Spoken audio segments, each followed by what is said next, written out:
define it here, means having qualities that give a person or a group of people the means to take more control of their lives and become stronger and more independent. So if everybody is being empowered, now women, children, organizational employees, physically challenged, economically disadvantaged, then why, is my question, why is nothing really changing? We still have patriarchal societies, we have spousal abuse, we have sexual harassment, we have child abuse, rape, murder, low representation of women in politics, public life, and organizations, and boards of companies. Why has empowerment not become a reality without really making a difference and moving the needle for women, for the economically disadvantaged, for the differently able, and now in today's world, for the LGBTQIA plus communities? Nothing has changed. I'm not going to give you a lot of facts and figures, but I'm going to look at it from the perspective of behavior, since I am a consumer behaviorist, my profession. I've been doing a lot of work over the years about empowering girls, women, female entrepreneurs, and my students. And in the process, I have made a very simple discovery. By the way, I am not one of those feminists who keep saying, women are always right.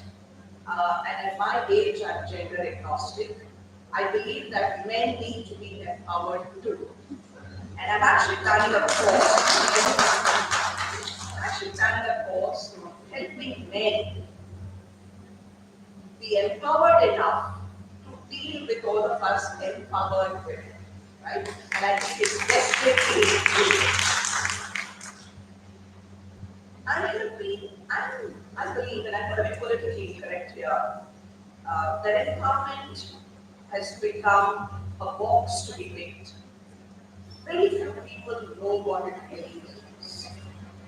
And they take advantage of this very fashionable word, depending on which side of the table they're on. That bothers me a lot. Women are being seen as inclusivity hires, I speak from a corporate perspective, rather than the best person for the job. And this is a bigger problem, because it's actually reinforcing the myth that women need pity. I don't think any of us need pity, or get a job or a seat because we're women. I come from a different generation, four generations ahead of all of you, and I got everywhere I have so far, not because I was a woman who had no concessions to us, but because I was the best person for the job, and I really pride myself on that. Also, I was not frightened of hard work or taking the responsibility for my actions. Talking specifically about women empowerment, it is my strong belief that it has to start from the parents. Right? Not when you're about to join a job or join a course, and then that's when people talk about women empowerment and inclusivity. But my point is, the moment the girl is born, right, she has to be empowered by her parents. Otherwise, she grows up with a fundamental inferiority complex, which never really goes away. I work with a lot of boards, and we keep hearing this refrain that there are not enough women directors on boards. And the reason for this is women directors have to be trained from a D- 2 level, rather than just before they need a woman independent woman director. Right? So my point is, empowerment is not a word. It is not an end goal. And it's not about feeling good about yourself, saying I'm empowered so many women. It's a multi-dimensional sociological, psychological, and economic process. It is not a single one-time action. This makes me very sad, both as a head of a corporation and an educator, that we just pay lip service to the whole concept. To use a sports analogy, it's like passing the baton, right, in a relay race. You need to hand over power of a person's life to that person. And they need to accept this power and be running with it. So it's a two-way emotional and psychological process. And it needs two people. We keep talking about empowerers and empowered. We never talk about the empoweree, the person who's being empowered. And do they really want to take that in and run? So when I say empower, it's someone who needs control over another human being. It could be a parent, a partner, a family member, a teacher, or a boss. And empoweree, right, is the other human being who needs to be empowered. The control that the empowerer has over the empoweree, I'm sorry if I'm sounding a little confused here, is physical, it could be emotional, it could be parental, it could be psychological, organizational, or societal. Right? So there are lots of powers that are held by the empowerer over the empowered. Now, I understand that a lot of empowerers do not want to hand over control. That's the fact. That's why it has been working inclusively as an institution as it should. Maybe they're insecure within themselves. They don't want other people to grow. Maybe it's a fear of losing control. Maybe it's a fear of losing the face. And they perhaps don't want to take the responsibility in case things go wrong. So how many of us, and I ask you this question, can step back after empowering someone else, especially when you're not sure about the results? Right? So a lot of us hesitate to empower because we say, what if she or he makes a mistake or fall before us? And I think that's the problem. That's the problem of giving away this control. A number of us, especially women, are not given a choice, and I feel very sorry for them. They're not empowered by their family, they're not empowered by their parents or whoever. But for those, so it's a very tough environment at home. And my advice to people who come from a non-empowered background is that things will change, but you have to be very patient and very determined. And this is what I tell all my young mentees and students. Keep chipping away, and at some stage, things will actually change when you be patient about it. Sometimes the tyranny, as I call it, is not physical, it's mental and very subtle. And I believe that is worse than physical subjugation. It kills your spirit, your self-confidence, and ultimately your soul. You need to be aware of it. And mental abuse is a very different thing. There are no signs. But you need to be aware of it and break free. And not be a victim. And actually empower the other person by being a victim. Right? So it's a very, shall I say, symbiotic relationship between the empowerer and the empowered. I'm going to be politically incorrect here when I'm saying when some people who are actually empowered, and a lot of us are, we don't want to accept the pattern. And I say this for a lot of women, don't want to accept the pattern, but continue in the classic parent-child relationship, cribbing all the time and blaming someone else for everything that was wrong. And this really got me thinking, so what the problem really was. I, as you can see, very alpha personality, and I was born in a family which is completely entitled, and my gender has never been an issue. In fact, we never had conversations where we said, you can't do this because you're a girl. In fact, my mother would yell at me and say, how dare you say that your gender is a barrier? In fact, she would say, don't be such a girl. In today's politically correct world, you would say that. She used to tell me, don't become a girl. Do what you need to do.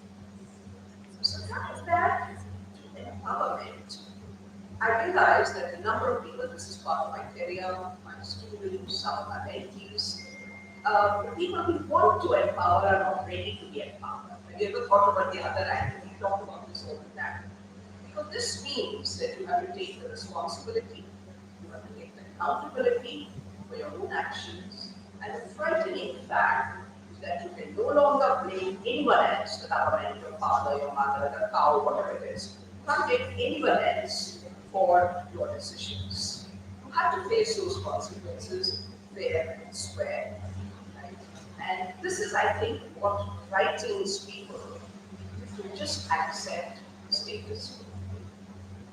I strongly believe that true empowerment requires the empoweree to take control of the process and drive it for it to be transformational and sustainable. What holds people back? And this is based on my own research. Three things. And how can you all as educators and leaders change this? Two things. One is to eliminate fear.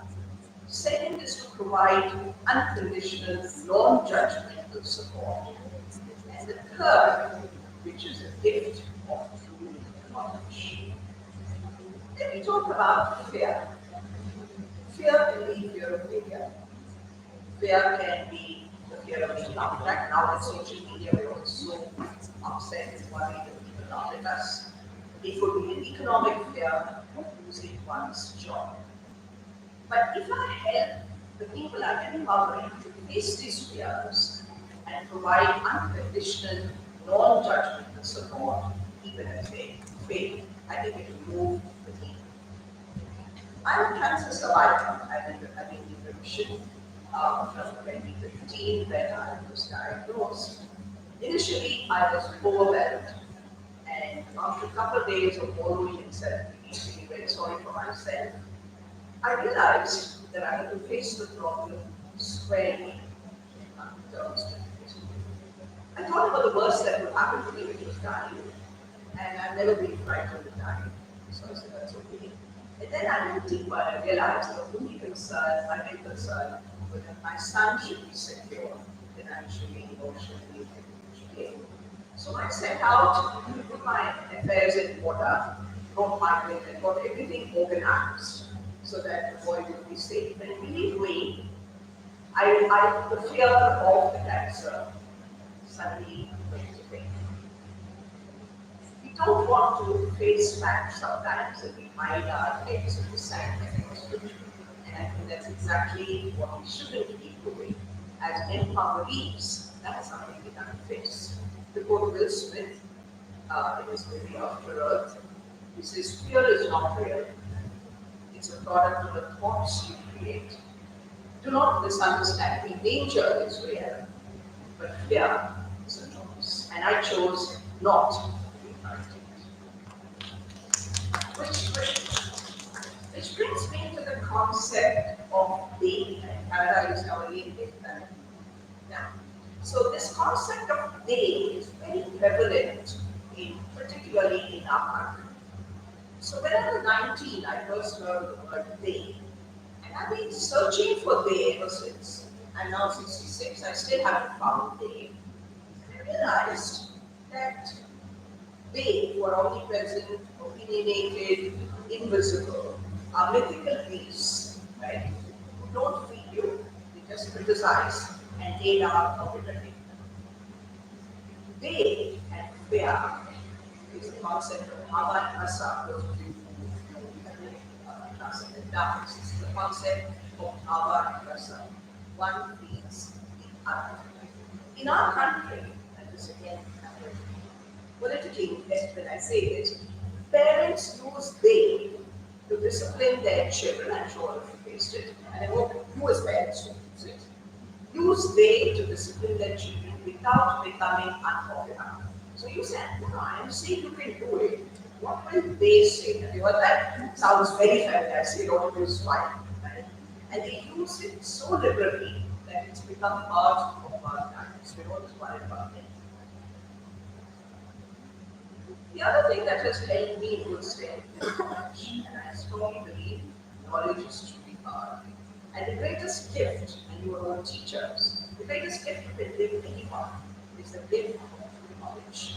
It frees the mind, it teaches it and gives us the power to control, if not command, a situation. And that's actually been my superpower throughout my career. If you're really knowledgeable, which means if you work really hard, it doesn't happen automatically, even though you have ChatGPT and all your AI tools with you. But you work really hard, and then gender and age stop being barriers to growth. But if you make it, you don't work hard and work. So now I don't think you say they beaten up about saying you work hard. If you don't work hard, you don't succeed. Simple as that. And to do that, you need to build your own database of knowledge. So in my new avatar as a teacher and mentor, I've added another layer to this, and I believe sharing knowledge, and that's what all of you do, is the only way to actually do that. So what can we do as parents and teachers to eliminate this fear? How can we ensure real empowerment of our students, our children? And that is to celebrate failure. In India, we only celebrate success. And media plays a large part in blowing success up, right? So they talk about $1 trillion, they talk about winning this award. Nobody talks about how long it took Biju Ravindran to create poetry, how that you can fail, but how long it took it to create. Nobody talks about failure, nobody talks about the process. Media only picks up the fact that you're valued at the 1 trillion or $1 billion, right? So one of the things I would like you to do as teachers and parents is to help kids face up to their fears. Share your own experience, which means that you have to be unafraid of failing. In fact, celebrate failure and talk about it. In my experience, I have learned much more from failing, and I've failed many times.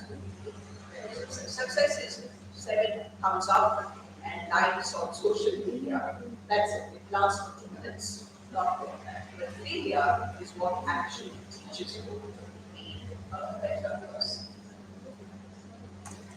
Now, what you do when you empower somebody, given them the knowledge of life, experience, inspiration, and learning, what you do next? And that's the most difficult step you will face constantly as teachers and as parents and as educators. You have to step back and let the bird soar. Let the bird, your student, whatever it is, become independent. No ego, no envy, just simple pride and joy. Truly empowering another human being. Someone who wants to take the patent and run. With all the risks and pitfalls that person is going to face, who's not satisfied with lip service empowerment, which actually, according to me, looks mental laziness. You can be saying, I can't do anything because they said the system doesn't power you. Rubbish. You do whatever you want to do, unless you want to be mentally lazy, right? That's the first. And without saying, anything for a quiet life, or as we say in India, we are like that only, and in Canada, sometimes just fine. That's not the attitude you need to have. You actually want to be a truly empowered person. I am by Koji Rabindranath Tagore. He may pardon me for the liberties I'm taking with this script. Where the mind is without fear, and the head is held high, where knowledge is free, where the mind is led forward by me into ever-widening thought and action, into that heaven of true empowerment, let us all awaken. Thank you.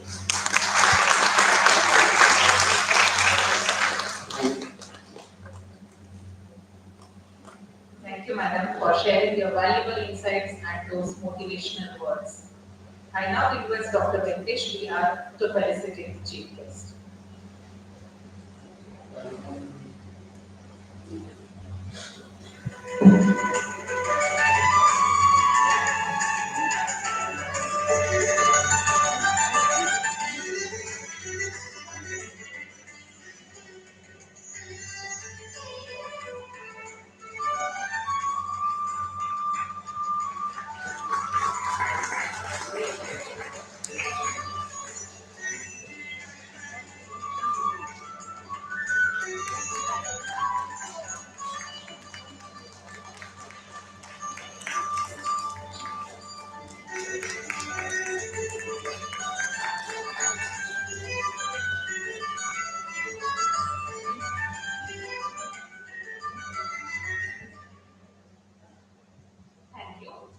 I request Seminar Co-Director Dr. R. Pavitra to present the conference report.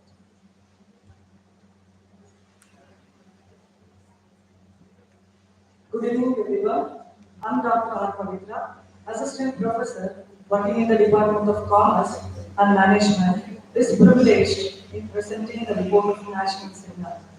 In Dynamics Other College of Arts, Science and Commerce, Department of Management Studies, MBA, and the Department of BCom and BBA are conducting the Icssr sponsored national seminar on the topic Fostering Inclusivity, Wellness and Development for Women and Divyang. The program was started with invitation to seek the blessings of God and was inaugurated by the chief guest, Dr. A.G.B. Narayanan, Director, Johnson School of Business. Along with him, Principal Dr. Balu L, Vice Principal Professor Hemant Wala, MBA Director Dr. Venkatesh B.R., HOD BCom Professor Murugesha B.N., and HOD BBA Professor Rekha M.P. have joined. Dr. Balu L, Principal DSAAC, has welcomed the guest and all the participants. It is followed by the opening remarks and is being given by Dr. Venkatesh B.R., Director MBA. The chief guest, Dr. A.G.V. Narayanan, has briefed about development for women and Divyangan are essential for creating an equitable and progressive society. It was followed by panel discussion, and the panelists were Dr. A.G.V. Narayanan, Ms. Gita Menon, founder Sri Jagruti Samiti, Bangalore, and Ms. Lalita, General Manager Human Resources from Bosch Mobility Platforms, Bangalore. The discussion includes challenges of women, genuine commitment of corporates for women, women access to healthcare, education, skill development, and economic opportunities that empower them to live independent and fulfilling lives. Similarly, for Divyangan, inclusivity involves the removal of physical, social, and economic barriers, ensuring accessibility in education, employment, and public spaces. The session was concluded with valuable suggestions emphasizing the need for holistic development initiatives to focus on well-structured policies that promote mental, physical, and emotional well-being of women and Divyangan, and it got properly ended with the quotes, learn to love yourself. Post lunch, we had technical session 1, track 1. The session chair was Dr. Swamina S., Assistant Professor, Government First Grade College, Chikmagalur. Simultaneously, we had technical session 2, track 2. The session chair was Dr. Priya Mathija, Associate Professor, Jain Dean to University, Bangalore. Totally, 31 research papers with 69 authors have presented the papers across the country. Now, in the valedictory session, the chief guest is Ms. Madhavika or Harika, founder and CEO, Brand Cycle Bangalore, has briefed about fostering an inclusive environment through awareness, advocacy, and structural reforms. Society can ensure that women and persons with disabilities receive the necessary support to thrive, contribute meaningfully, and achieve their full potential. The outcome of this seminar is to bring together leading academicians, researchers, and students to exchange and share their experiences and research outputs on all aspects. Thank you, Anita.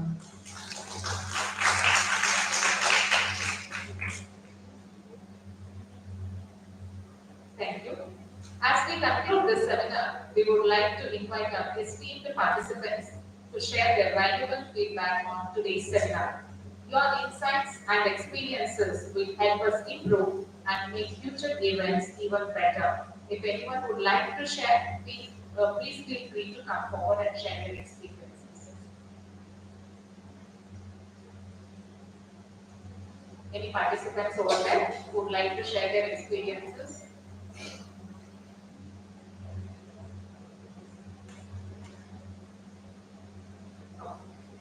Thank you all.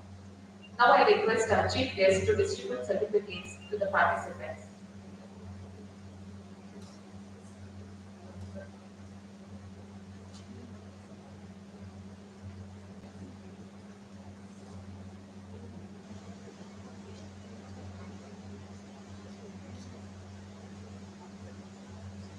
The first participant, Elukuda Nandini of Pondicherry University.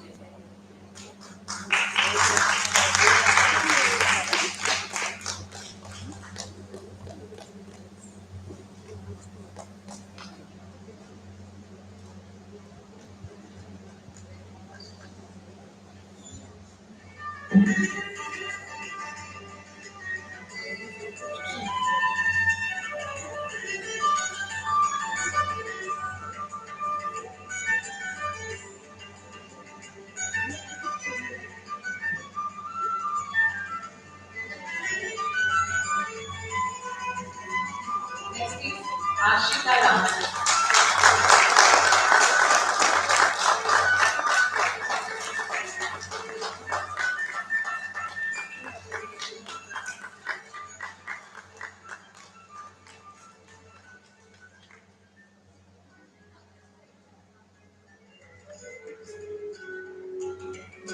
Harini of NSP Bangalore University.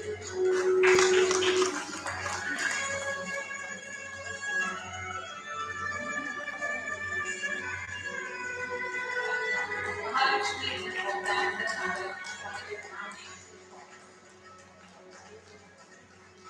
Shri Vatsalami of BSc.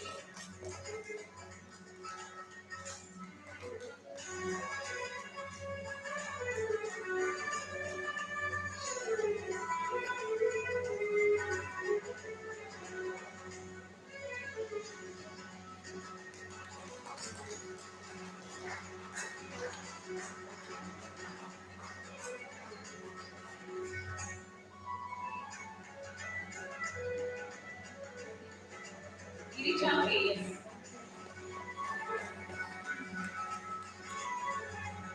Girija KS.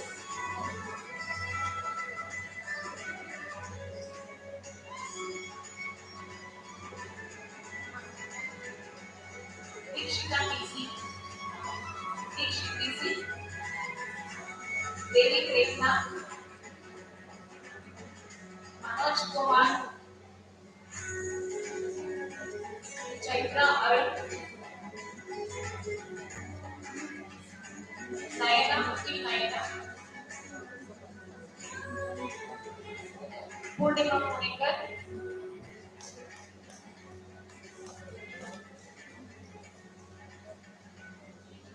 Dr. Shrikant Murthy.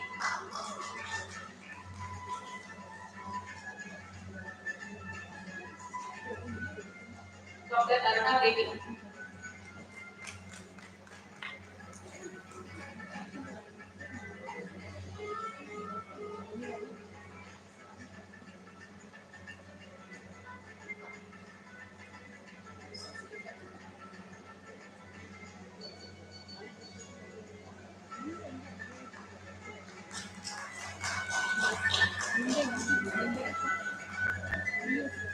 Professor Shailaja Bhaskar.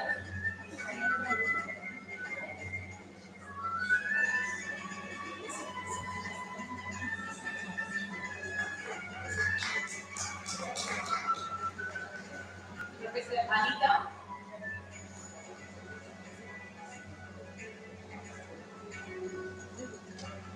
Professor Kumudavadi.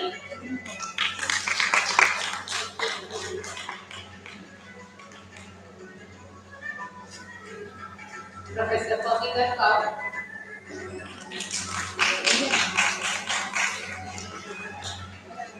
Professor Chitra D. Rao.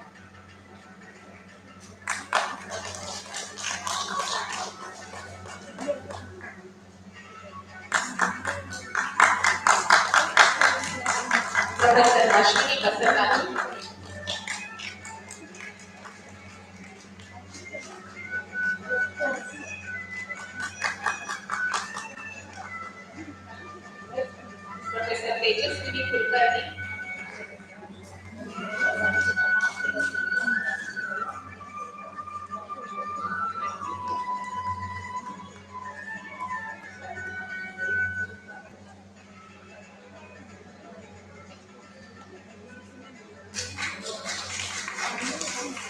Nandapriya PA,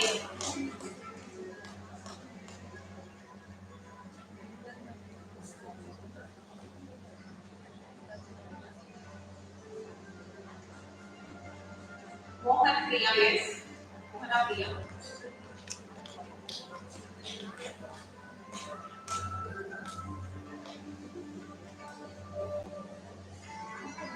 Nirjana Maharajan,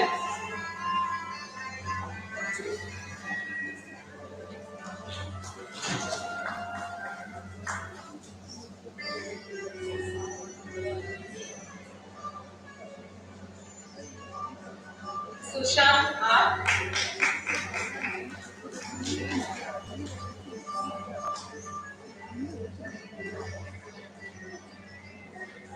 Professor Nagarajeshwari M,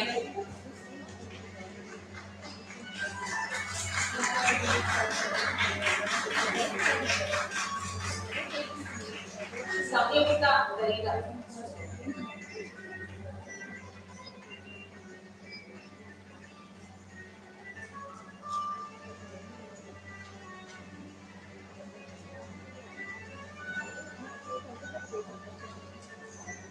Professor Yogeshwari HB,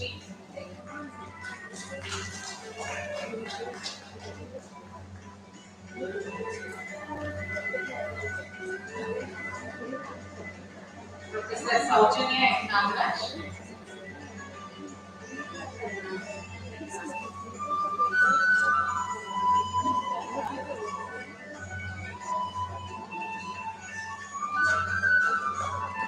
Professor Muralidhara KS,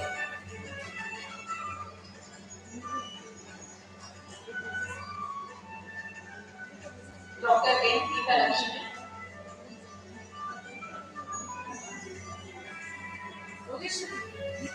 Dr. N. Geeta Lakshmi, Sanjana B,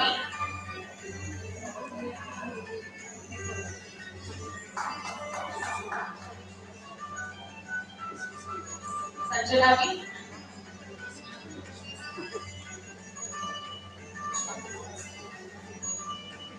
Professor Ranjani KS,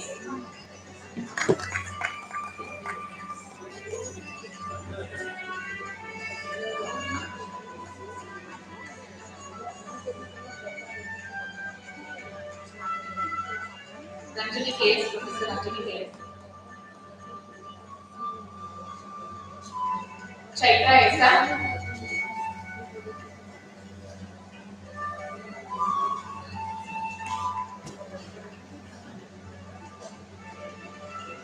Professor Lavanya CM,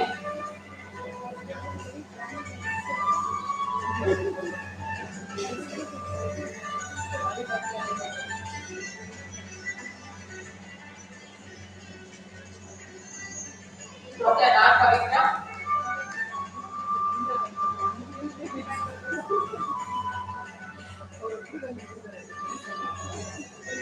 Dr. Lakshmanan,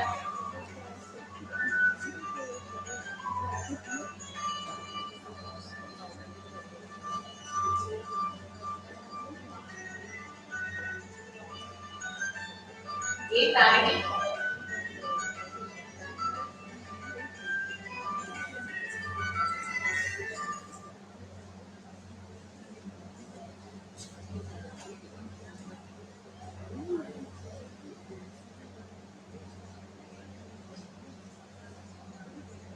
Seema Joseph,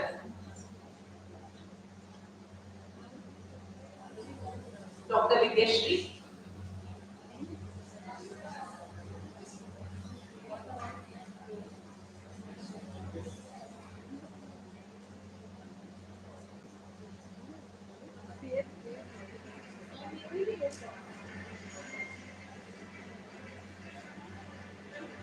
Soumya BA,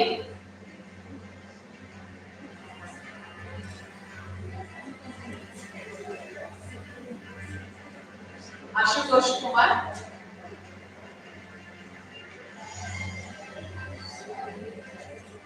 Jubi Jain,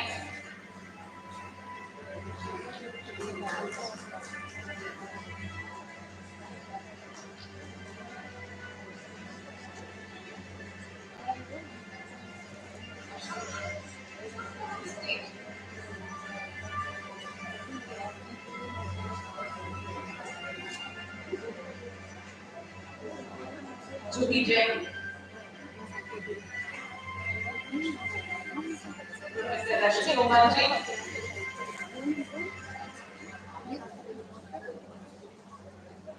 Rashmi Umanji,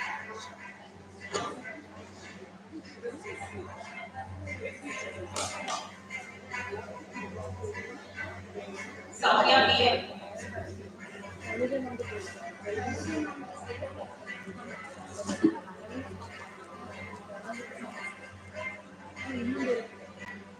Dr. Vijayashree Lakshmanan,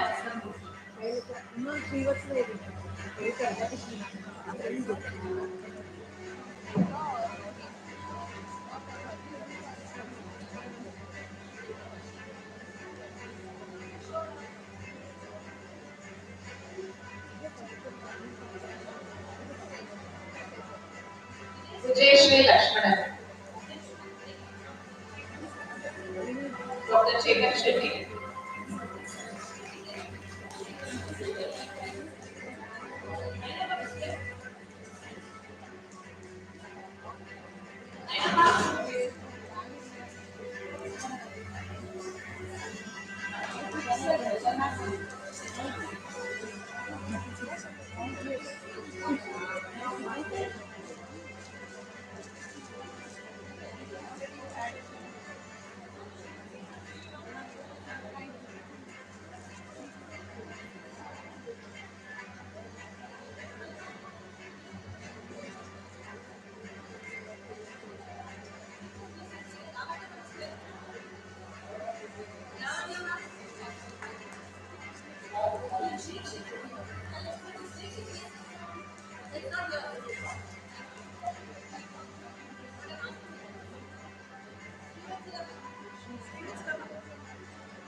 Professor Srivastava,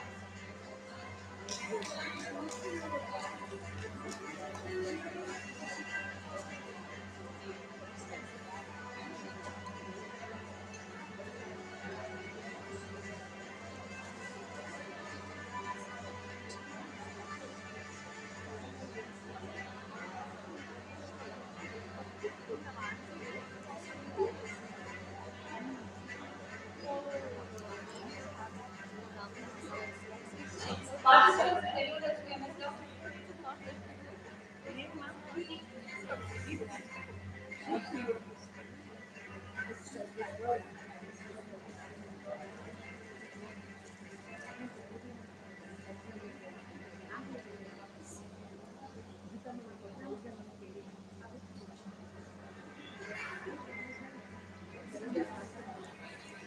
Deeply there.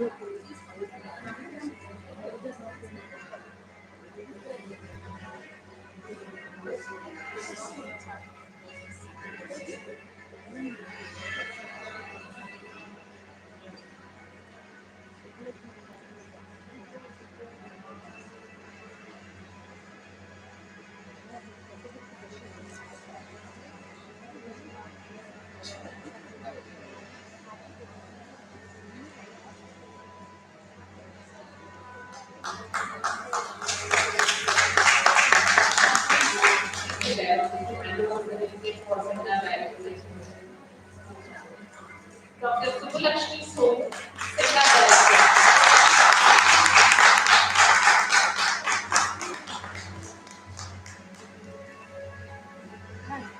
Dr. R. Pavitra, Seminar Co-Director.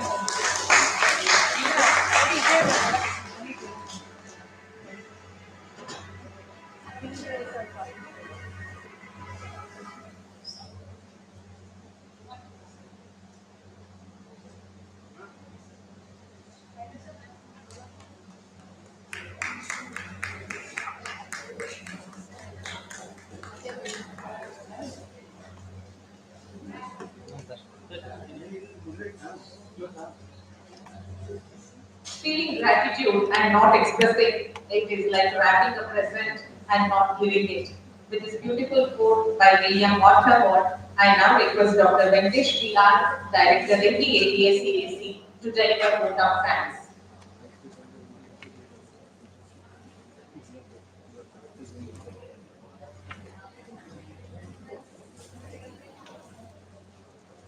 ಎಲ್ರಿಗೂ ನಮಸ್ಕಾರ. Very good evening to all of you. Whether it is lunch or dinner, it is not complete unless you have it to dessert. So that means word of thanks is of that kind where if you are already very filled, you would like to still have a little taste of that. Otherwise, few people will have dessert as the major portion. Not discussing too much about it, let me get into the formal word of thanks aspect. There's a great Sanskrit saying which says, Yatra Naryastu Kuchinti Ramate Tatra Devataha. And it is there in Indian philosophy and culture from centuries back.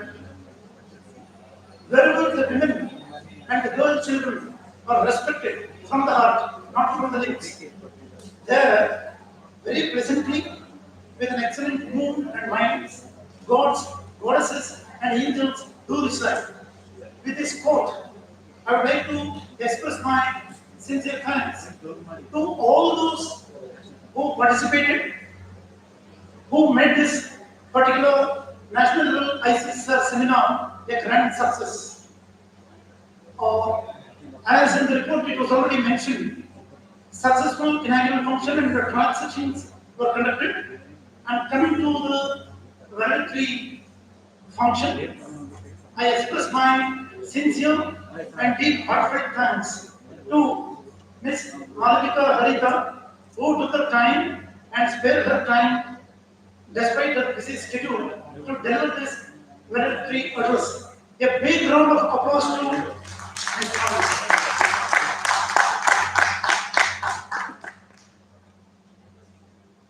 I was just now telling Ms. Monica that there are two very important pillars who made this particular seminar a grand success right from the point of conception to the last point of execution.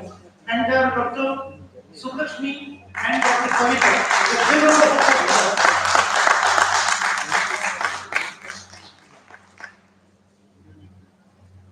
And now my immediate return is to express sincere thanks on behalf of the institution that is Dhananjaya College of Arts, Science and Commerce, especially to the student participants.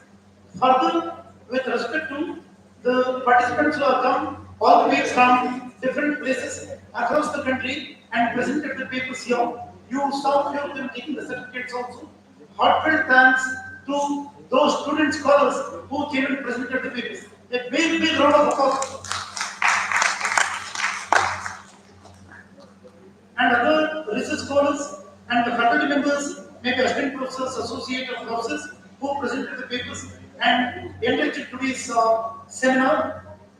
For them, heartfelt thanks.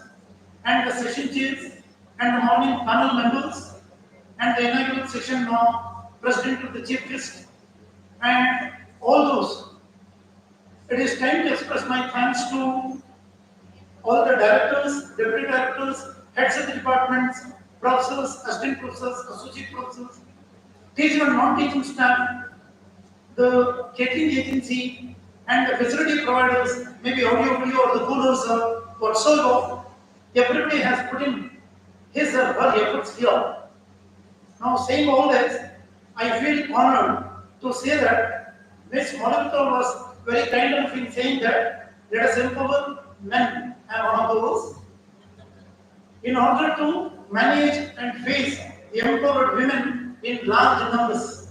So that being the case, thank you all. And if I have forgotten anyone who has contributed even minute aspect for this success of grand seminar, I seek apology and I express my sincere thanks to one and all who made this day wonderful and this particular seminar very successful. Thank you all. And as it is said, charity begins at home. It is just not charity. The empowering should begin at my home first.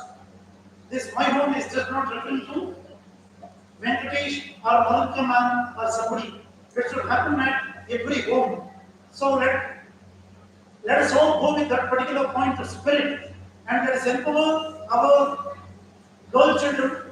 And though it is probably a political statement, 33% reservation in parliament itself is a distinct dream to me. I really wonder, I really dream for 50%. The reason being, though there is a skewed ratio of boys and girls, let us not get into the debate. Let that 33% first come through so that the entire governance of the state and the country will be in the real mood and mode. Expressing these points, I express my sincere thanks to the organizers for giving me this opportunity to present what I've done. Thank you all. May God bless you all. Thank you very much. Thank you, sir. So before we conclude, can we all stand up for national anthem?